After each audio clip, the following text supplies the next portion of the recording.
Today we'll look at how to view stress results in KSI. Here you can see the default units are PSI, and if we want, we could change to a different unit. However, KSI is not one of the options.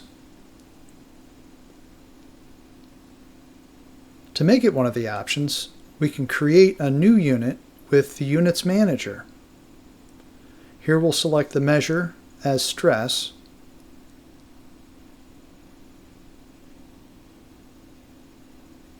then we'll create a new unit. But before you do that, here we can see the existing units that are available, none of which are KSI. So let's create one that's kilopounds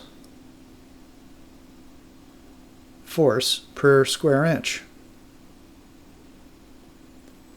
We'll define a symbol for it.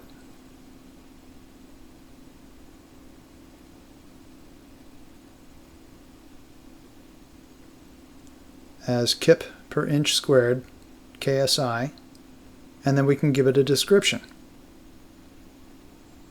as kilopound force per square inch.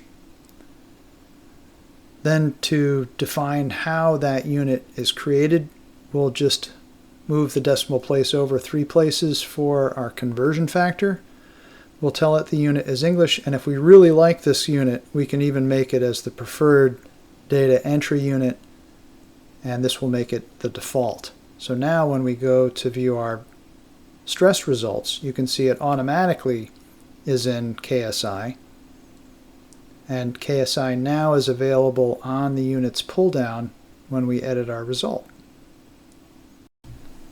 And that is how to view stress results in KSI.